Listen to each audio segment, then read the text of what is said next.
Hello, everyone. My name is Diego Alfonso, and I'm your host with the Florida Aviation Network, broadcasting in the clear and live from the Howard Hughes Exhibit Museum at the grounds of Sun and Fun in sunny Lakeland, Florida, at the Lakeland Linder Regional Airport. I want you to know that today, this year, 2013, marks the 39th consecutive event of this fly-in expo and air show all rolled into one. And by the way, it happens to be the second of its kind in the world. As you know, my job is to interview aviation personalities and aviation enthusiasts. And today we have a treat for you. We have not one, not two, but we have three guests for you. And they are starting with Jane Wicker, Kirk Wicker, and Rock Scalbo. Say that again? Scalbo. Scalbo. Yes. Okay, close. Yeah, very close. And here what we have is a team of pilot and wing walker. I'm going to have Jane let us know, first of all, how did she get involved in wing walking on an airplane? Because I know about riding in airplanes, I know about jumping out of airplanes, but walking on the wings of airplane or being tied to the outside, that's something that requires a special character. So Jane, would you please let us know, how did you get interested in this? Well, back in 1990, I answered an ad in the newspaper that said wing walker wanted, no experience necessary. So it was on the job. It was on the job training. My God. Kirk, let's do a little bit of background on your show. What kind of airplane do you fly? Well, we're flying a Boeing Stearman biplane, of course, used back in World War II as a cadet trainer for the cadets who were flying all the military aircraft back then. Of course, this aircraft has been highly modified from its original form. It has a higher horsepower engine as well as inverted fuel and oil systems, and it's beefed up, and it's got some other special features as well. That's good. That's good. Let me just go down to Rick here. And Rick, I understand you're the director of maintenance of this operation here. Yeah, well, my name's Rock. You probably you know. Rick is the director of maintenance. Rock is. And that is my real name. Well, you know how it is. You know, I'm a mechanic too, by the way. Good. I'm a good. pilot. I'm a mechanic. Yep. That's how I got my first co-pilot job. Oh, great. Because back in the day, if you were a mechanic, That's right. that was a shoe in Yep. for the right seat. You know. I bet you know every inch of that airplane. Pretty close. I restore a lot of airplanes, work on planes all the time. I'm also a pilot. I fly Boeing 767s as well as a Boeing Stearman. Oh. And, so we're all pilots as well as wing walkers. Great. I'm going to get into that in a little while. But so you're the person responsible for maintaining these two people safe, Well, as far as maintenance is concerned. myself and some others, everybody looks over each other's shoulders to make sure that airplane's in tip-top mechanical. Yeah, that's a condition, big responsibility. so, Because I always, every time I fly an airplane, I think of myself as a mechanic first, and hoping that everybody Absolutely. that touched that airplane has the same passion Yeah. for doing it right. Just like the Wright brothers, right? Exactly, exactly. Mechanic So first. now we're going to get into, because I cannot have pilots around me and not go back into the background of why you became a pilot. So Kirk, tell us, when did you start to fly? First of all, what got you interested in flying? Well, my interest in flying was born from my father, who was a pilot. He was a flight instructor. He was a chief pilot for a commuter airline, and I grew up around airplanes. I hung on the fences when my dad would go flying, watched him fly, and I just had that yearning to fly all my life. And then back in 1969, I went to my first air show. My brother took me to an air show, and I saw Bob Hoover and the Red Knights, Charlie Hillard and all those guys. Yep.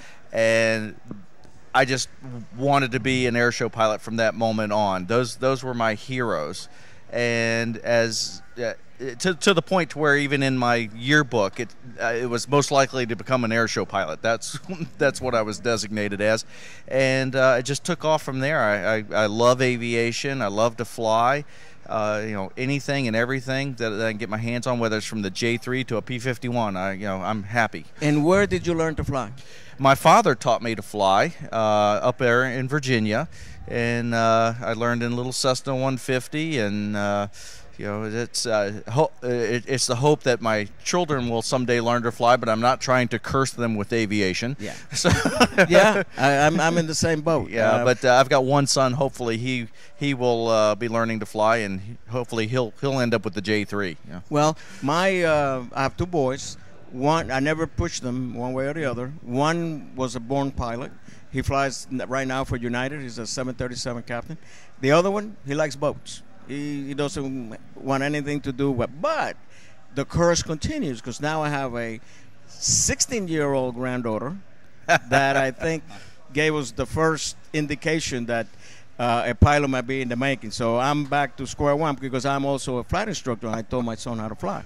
So, okay, I'm going to come back to you in a minute. Now, Jane, when you are out there in the air, tell me what goes through your mind when you're hanging upside down in your airplane and you just strapped to the airplane. Tell our viewers exactly what is it you feel out there. Well, it just all depends on the moment and what part of the routine I'm in, because there are times when I am 100% focused and I can't think of anything other than where I'm putting my hands, where I'm stepping, because one, I don't want to break the airplane, and two, I don't want to fall off. So it's this focus, but I get 2 points on the airplane, but once I get to where I'm going to go, I can actually look around and I get to enjoy the scenery and wave to the crowd and actually enjoy the flight. The most intense parts are when we're diving in for aerobatics, because that wind, we're going about 140 to 150 miles an hour, and the wind is really intense. So I have to brace myself and keep everything tight until we get up upside down, and then everything gets a little light, and I'm waving and relaxing and enjoying the ride. And Kirk, of all the maneuvers that you do, which one, if any, concerns you the most when you have her out there? Well, out of all the maneuvers that we do, the one maneuver, which is her signature maneuver, is where she hangs down by her ankles out at the end strut of the airplane, and now she's hanging below the airplane. And as we come to the beginning of the crowd line, I roll the airplane inverted, and now she's sitting right side up waving at the crowd while I'm inverted flying by. And that's the point where I have the most concern, because if something were to happen and I had to deal with it instantly, it's not necessarily the best location for that to happen. Exactly. And now, thinking from an aerodynamic standpoint, I guess you will have also some sort of a differential being on the wing, having an obstacle on the wing on one side, and does that having her out on the wing does create a lot. Well, not a lot of drag. Be careful. Don't get in trouble now. I have to deal with aerodynamic drag. I have to deal with the weight, and my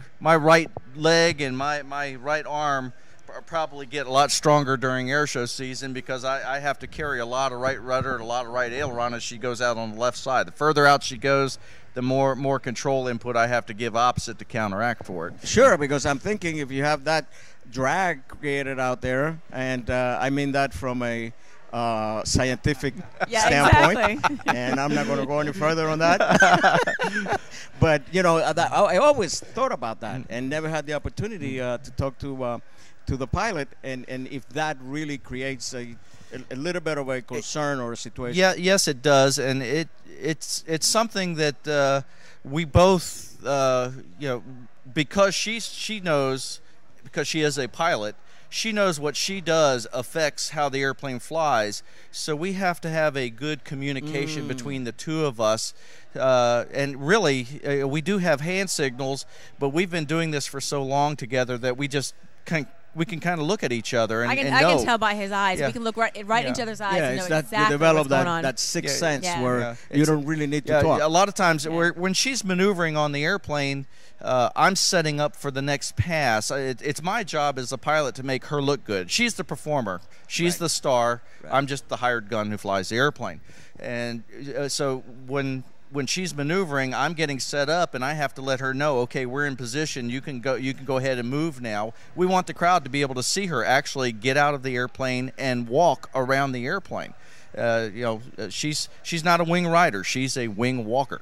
And she definitely does a great job because I've seen it before. Now, let me ask you about how long does your routine last? Why don't you take that one, Jane? The routine normally is 15 minutes, and we usually start on the ground and take off. Now, here at Sun and Fun, we've kind of shortened it a little bit. We've left out a couple of maneuvers just strictly for timeline because they wanted a condensed performance. But it's 15 minutes of a very intense workout for me. At any point during the routine, have you ever felt we need to land now? I've never had. Actually, the only times I've ever scrubbed a maneuver or scrubbed the show is if it starts to rain. That's a knock it off for me. It's like that gets very painful. But I've had moments where this is enough. I'm tired, but I've never had to stop a performance except for extreme weather conditions. Yeah, I wonder if you have already come up with some sort of a signal where so he can know just by you looking at him. It's the look that sinks a battleship. Yeah. or certain hand gestures work too. I can definitely relate to that. So now, let us know what is the future performance that you're going to do at different places around the country? Well, we're actually even with sequestration, the season is looking really good for us. We're going to be at the Dayton show. Okay. We're going to be at the Chenault show down in Louisiana. Okay. A lot of local shows: Manassas Air Show, Suffolk, Virginia. Real good small shows, Greenwood Lake, New Jersey. So if you go to our website, wingwalk.org, you can see the whole schedule of where we'll be. Cool. Now, as far as Kirk goes, I mean, rock. Do you check the airplane every time prior? Yes. Yep. There's Let myself. us know what is your routine around the team before and after the performer. Well, before the performance, of course, several people have checked the airplane over. Obviously, Kirk being the pilot, the crew chief, as well as myself. Usually 3 different people will look over the plane, make sure we'll go through the same routine, make sure it's ready for an aerobatic flight. We'll make sure that there's no issues or any loose items within the cockpit that could fall out. And also check Jane's wing walking stuff. She has a couple of safety devices. It's very important that those are in tip-top shape. And Jane will pre-flight those wing walking devices. After the flight, we kind of go through a cleaning routine on the plane and an inspection at the same time, immediately after the flight, as well as refueling and smoke oiling the airplane. And it gives us a chance to kind of look in some compartments and get it ready basically for the next show. So it's looked over numerous times before. Right. So I guess the post-flight inspection is just as valuable as the absolutely pre-flight inspection. post Right. and pre-flight. Yeah, and actually the ritual with cleaning it and wiping it down gives you a chance to check every inch of that airplane for anything that might have happened during that flight. That's correct. Now, Jane, I'm going to ask you this. If you can tell to our female members of our audience that may be thinking on following your footsteps, what would you tell them? I would tell them just to go for it. I'm not just a wing walker. I actually own the airplane. It's my airplane, lock, stock, and barrel. I just allow Kirk to fly it. Okay. And I've got my. I get paid very well. Yeah. So I have my multi-engine commercial instrument. I was going to go the airline pilot route, but thought air shows were just a whole lot more, much more fun. So I just say, if there's something out there that interests you, there is no limitations. We are the only people that put limitations on ourselves. And that's the only thing that can stop I it. so agree with you. I remember my grandfather telling me one time, he says, the only thing you can do is the thing that you think you can't do. Right. That's You are the only person very that's going to pointed. stop yourself. Exactly. And then Yeah. I read another thing that said whatever the mind of man can conceive and believe, it can achieve. Absolutely. And when I say man, I don't mean I mean in the Mankind as general in sense, general. in the Yeah. general sense. Yeah. But that's definitely a good advice, and I'll tell you, my hat comes out to you because I've seen you performing out there, and I really, I don't think. Let me tell you this: I don't think my adrenaline glands will produce enough adrenaline just for me to think about doing that. Never mind doing it. Because Diego, I want to make sure that you're aware of one really different dynamic that goes on with this team here. Okay. And this might floor some of the audience. Yeah. Jane is my ex-wife. okay, Rock, besides being the head mechanic, he's her fiance. oh my God, Yeah. So we're one big happy big happy family. So when I'm up there flying Jane, he's making sure that the airplane's in great shape because he wants to make sure she gets back okay because he cares very deeply for her. I'm caring for her because she's the mother of my children and I don't want to see anything happen to her. So it's rather unique. A lot of people they don't think that people in our situation can work together, especially in a job like this. But we actually get along very well, and I think we have probably one of the best wing walking acts in the country. If not, I personally think Jane is the best. She's there's she's no doubt awesome. about it. No She's doubt about it. awesome, and I don't want to put anybody else down. I mean, what they're doing is awesome too.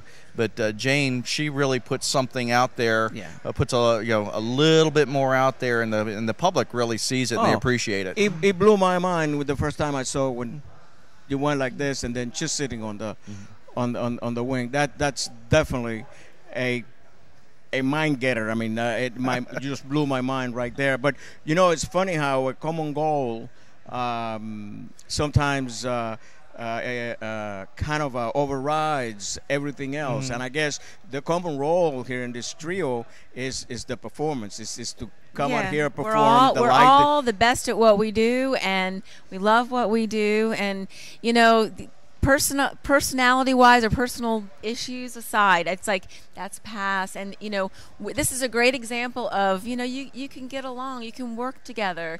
You don't have to get along 24/7, but you can get past anything. The thing about relationships is, there's going to be ups and downs, and the thing is to deal with it every time it shows up and iron it out, and then continue to move. Nothing goes smoothly. No. Flying doesn't go smoothly. Life in itself doesn't go smoothly.